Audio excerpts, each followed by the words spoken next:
Os últimos anos da vida de Da Vinci passou-os tranquilamente, perto de Amboise, no centro da França. As pessoas que o visitavam e fingiam não notar as suas mãos paralisadas achavam o seu espírito tão brilhante como nunca, absorvido agora num novo plano para um canal com fortes comportas, tendo miríades de sugestões nos seus manuscritos. Nunca a sua conversação havia sido mais versátil, a sua presença mais imponente, nem o seu sorriso mais compreensivo. Talvez a própria morte tivesse também esse sorriso, essa luz de mistério e de sabedoria que só Da Vinci soube captar quando veio ao seu encontro a 2 de maio de 1519.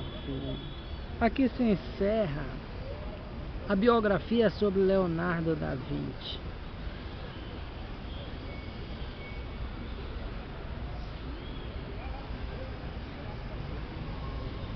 Excelente biografia.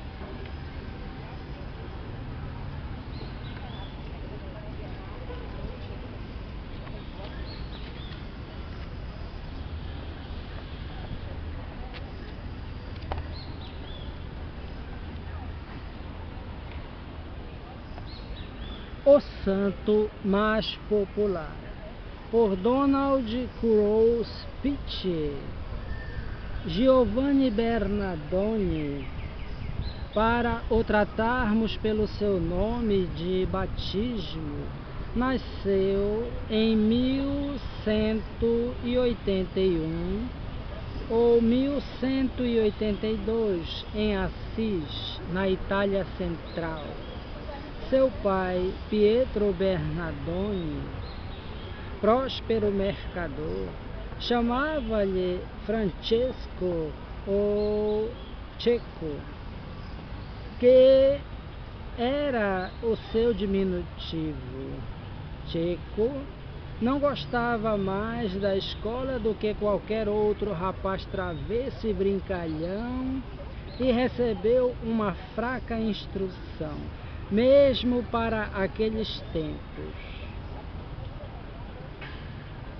Como estava destinado a fazer carreira no comércio, o pai obrigava-o a passar dias a fio atrás do balcão, como aprendiz do ofício de obter lucros. Ao cair da noite, assumia o papel de chefe dos mais alegres rapazolas da sua idade. Tinha a bolsa sempre aberta para os amigos. Além disso, gastava muito dinheiro em roupas e animadas pândegas.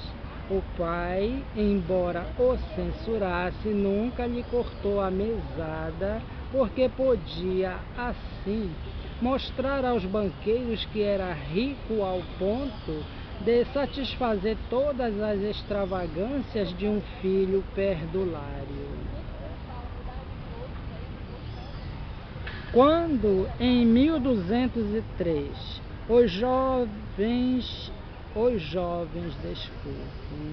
de Assis partiram para a guerra, Francisco Bernardoni achava-se entre eles. Nos primeiros dias de campanha foi feito prisioneiro e só ao cabo de um ano o puseram em liberdade. Adoeceu logo a seguir, e tão gravemente que esteve às portas da morte. Quando se restabeleceu, alistou-se de novo. e de novo adoeceu. Por aquele tempo, já começavam o jovem Francisco a perder interesse pela vida de dissipação que até então levara. Dir-se-ia que um impulso novo começava a correr-lhe no sangue. Uma noite em que vagueava pelas ruas, estacou de repente, como que fulminado, escutando não sabia o que. Desculpe. Uma noite em que vagueava pelas ruas, estacou de repente, como que fulminado, escutando não sabia o que. Os companheiros prosseguiram em suas folias, mas ele saiu da cidade e, num pequeno outeiro, caiu de joelhos e orou.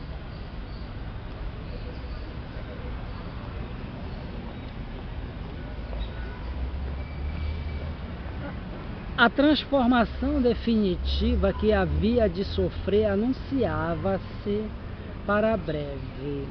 Uma manhã, enquanto cavalgava pelo campo, aproximou-se dele um leproso a pedir-lhe esmola. Francisco, que sentia uma imensa repulsa pelos leprosos, desviou a vista do infeliz e levou às mãos a bolsa em busca de moedas. Foi então que o seu coração como que se iluminou. O que aquele desgraçado necessitava não era de esmolas. Ainda mais terrível do que a sua pobreza era a solidão em que vivia. Obedecendo a um impulso inesperado, saltou do cavalo, correu direto, grafia errada, desculpem.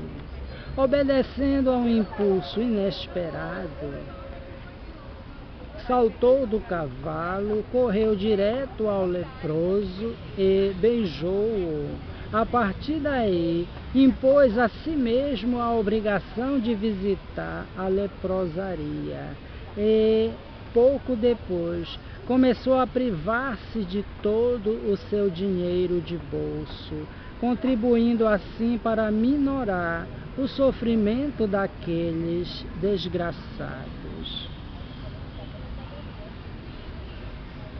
Certo dia, no ano de 1206, Francisco, que na altura contava 25 anos, foi enviado ao mercado de Foligno para vender as mercadorias de seu pai.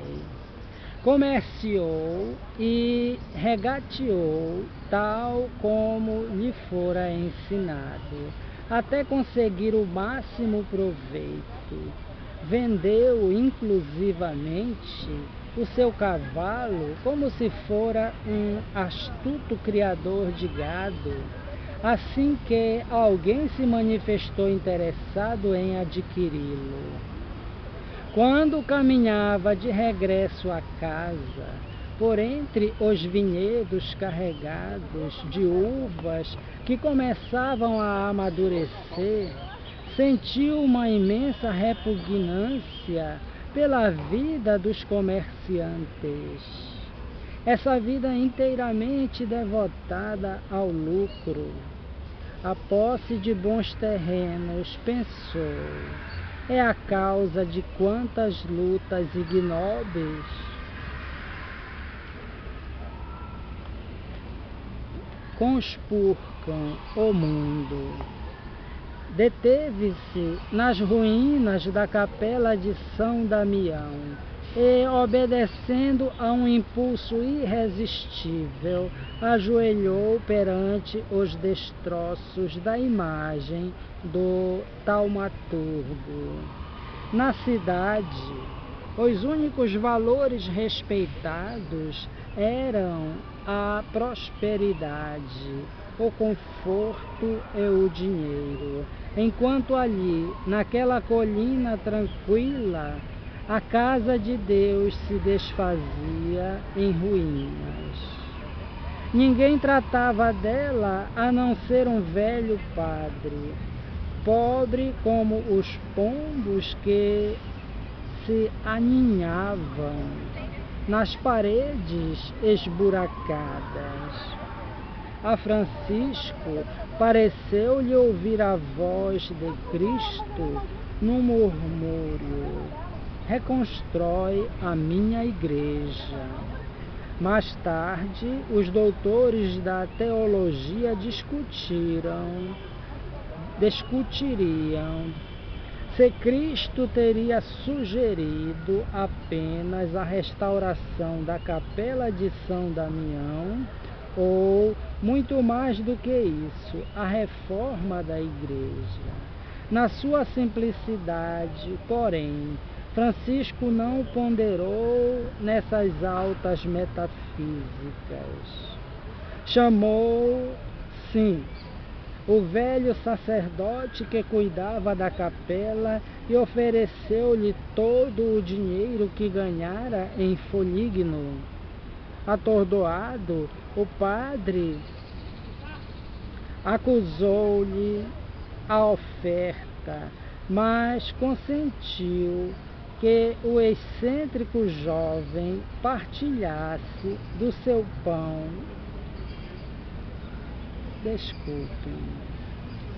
Chamou assim o velho sacerdote que cuidava da capela e ofereceu-lhe todo o dinheiro que ganhara em Foligno. Atordoado, o padre recusou-lhe a oferta, mas consentiu que o excêntrico jovem partilhasse do seu pão e da sua morada. Quando Pietro Bernardoni soube do paradeiro do filho e do destino que ele projetava dar ao produto das vendas, acorreu rapidamente à capela acompanhado de um bispo. Este lembrou afetuosamente a Francisco que, não sendo o dinheiro seu, não podia ofertá-lo.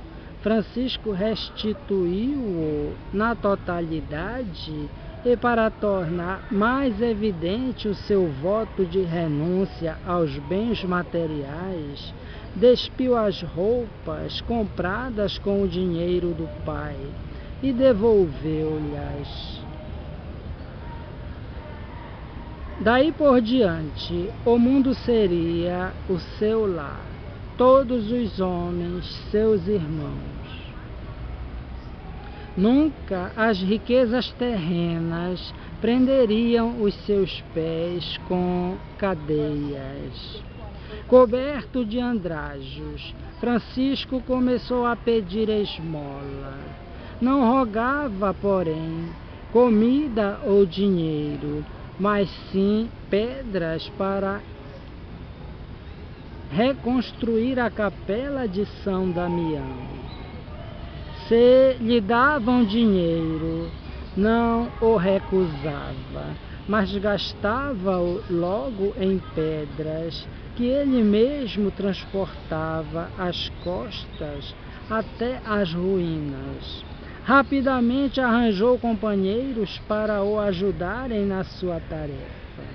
O seu primeiro discípulo foi um homem rico que, perante a indignação dos herdeiros, vendeu todos os seus bens e distribuiu o produto da venda pelos pobres. O segundo foi um conhecido advogado. Os três formaram o núcleo do que viria a ser a comunidade dos irmãos pobres de Assis. A sua regra era a que Cristo A sua regra era a que Cristo transmitira aos apóstolos: ide e pregai, curai os doentes, limpai os leprosos, dai com acréscimo o que com acréscimo recebestes.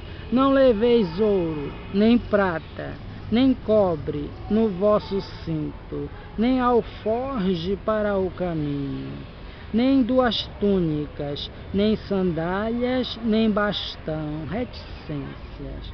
Quando Francisco pregava, não o fazia de um púlpito, mas entre os seus companheiros, humildemente descalços e com palavras que todos entendiam. Não lhe interessava a fraqueza dos homens, mas a sua força. Não lhe interessava a fealdade da vida, mas a sua beleza. O número de franciscanos em breve aumentou para 12. Viviam em choças, próximo da leprosaria, e para se sustentarem trabalhavam como jornaleiros nas quintas ou como criados nas cidades. Quando não havia trabalho, tinha de pedir. A princípio, os discípulos do poverello de Assis chamavam-lhe Padre Francisco. Ele, porém, exigiu que todos passassem a tratar-se uns aos outros por frater, que significa irmão. Daí que, ainda hoje, os franciscanos sejam frades e não monges.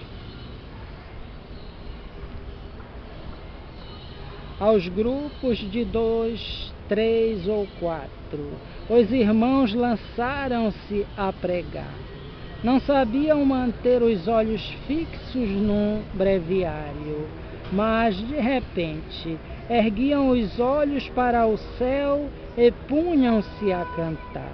As suas conversas incidiam quase sempre sobre as flores do caminho ou o canto das aves, as belezas do arvoredo, desculpe-me a mim, e os sussurros dos regatos cristalinos.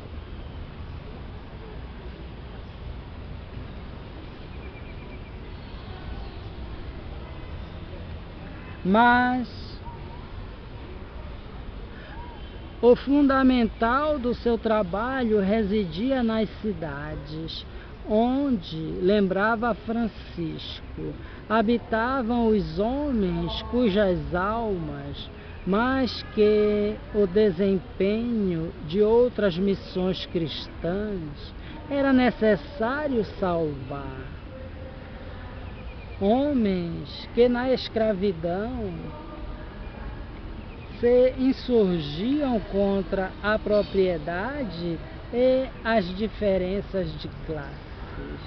Quando, porém, em busca de novas terras para evangelizar, os franciscanos deixaram Assis, só lhes depararam hostilidade e desprezo.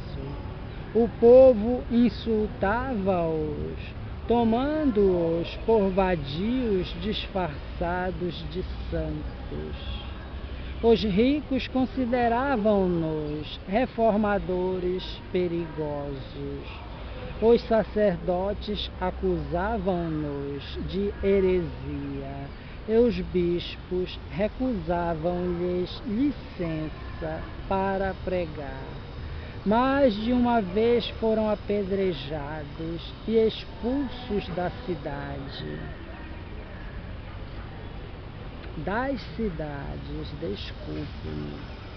Francisco compreendeu que lhe seria impossível continuar a obra sem prévia autorização papal e partiu para Roma. A doçura da sua personalidade e o calor da sua fé seduziram todos os dignitários do Vaticano. O Papa Inocêncio III concedeu aos irmãos autorização para pregarem e o pequeno grupo dos franciscanos pôs-se novamente a caminho, com o coração cheio de júbilo. A sua tenacidade não foi baldada. A fama do pobrezinho de Assis, como lhe chamavam, começou rapidamente a estender-se, e onde quer que chegasse, tinha multidões a recebê-lo com cânticos, enquanto os sinos repicavam. Francisco experimentava com frequência a necessidade de se refugiar no seio da natureza, com N maiúsculo. Escolhia uma mata afastada ou uma colina deserta, um lago tranquilo, um plácido rio, e sentava-se a meditar.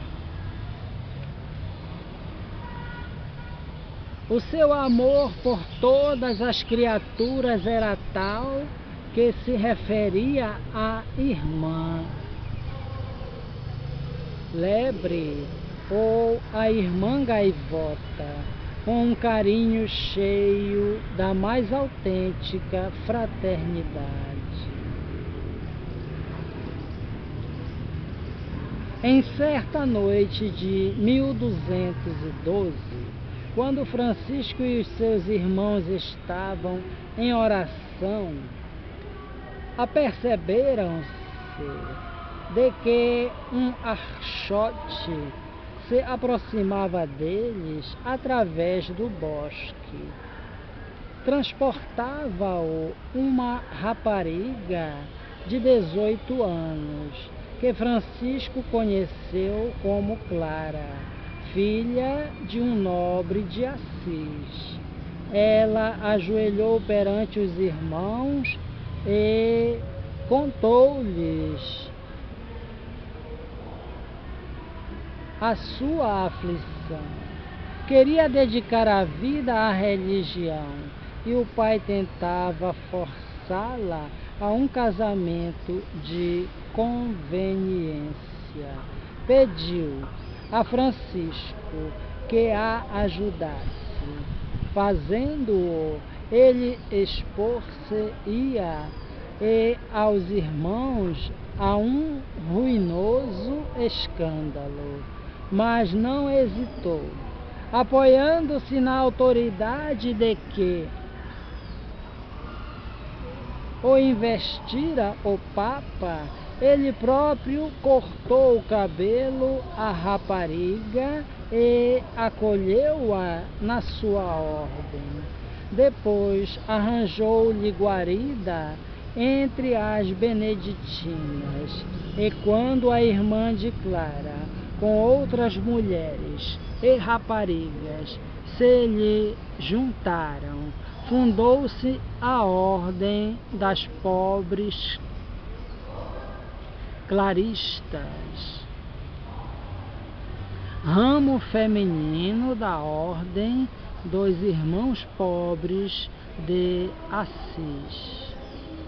Anos mais tarde, Francisco incorporou-se na Quinta Cruzada, a fim de ir ao Egito transmitir a palavra de Cristo aos sarracenos.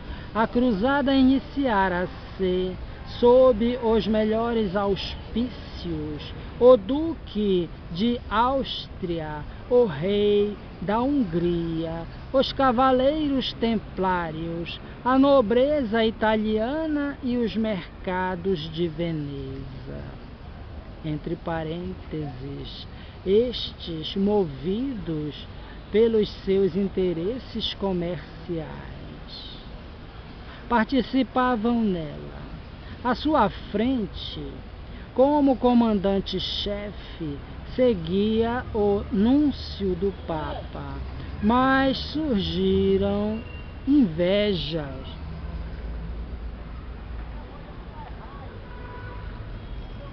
Ninguém gostava de receber ordens de um clérigo, e as intrigas e as insubordinações não tardaram.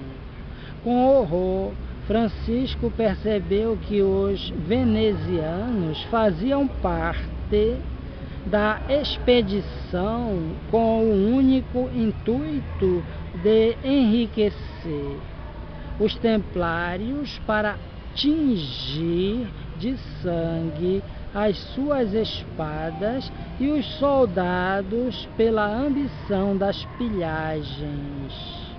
Desafiando a cólera dos cruzados, Francisco insistiu em que se aceitasse a proposta de paz do sultão, de acordo com a qual a Terra Santa seria restituída aos cristãos.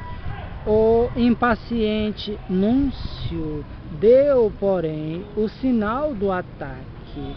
A 29 de agosto de 1219, e as tropas cristãs foram derrotadas. Desarmado e descalço, Francisco pôs-se à cabeça do seu pequeno grupo de frades e conduziu-os através das areias ardentes do deserto, à mercê de um inimigo ébrio da vitória, que os atacou com paus e pedras. Francisco foi preso e conduzido perante Malik al-Kamil, sultão do Egito e da Síria, escudo de Alá e defensor da fé islâmica, um homem com fama de mais terrível que toda uma alcateia de 50 lobos de Gúbio. Que dom possuía Francisco que lhe permitia domar animais e homens? Apenas sabemos que pronunciou 3 sermões ao monarca infiel, o qual, depois de ter ouvido, maravilhado, o fez voltar são e salvo ao acampamento cristão, talvez com a esperança de que o piedoso eremita fizesse dos cruzados melhores cristãos. Com a autorização de Camilo, Francisco visitou o Santo Sepulcro, Nazaré e Belém, tendo sido o único dos participantes da Quinta Cruzada que chegou a visitar a Terra Santa. Belém impressionou-o a tal ponto que, uma vez de volta a Assis, no Natal de 1223, construiu um presépio, encheu o casebre de palha e, em torno da figurinha do menino Jesus, dispôs as da Virgem Maria e de São José. o jerico e a vaca, os pastores e os reis magos, estes últimos de cor morena como camil. Depois, com autorização do Papa, levou o presépio para uma igreja, onde o colocou sob a luz de velas.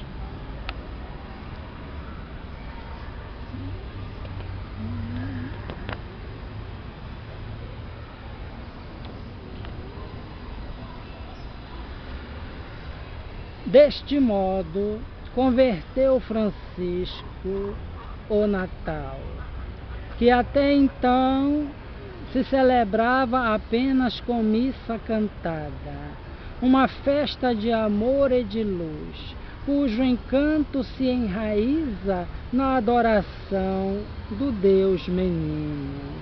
Entretanto, o número dos franciscanos aumentavam. Eram 1.200 e, segundo todos os indícios, num futuro não muito distante, deviam atingir os 12.000. Era preciso organizar a ordem. Muitos desconhecidos tinham se tornado franciscanos. E o santo, que não podia ler nos seus corações, nem tampouco prever a sua conduta, não teve outro remédio senão pedir ao Papa o seu apoio e a nomeação de um conselheiro oficial. Solicitou à Igreja a formação da ordem enquanto se retirava para rezar. Tomando a mão do irmão Pedro, nomeou-o pai da ordem. A minha saúde não me permite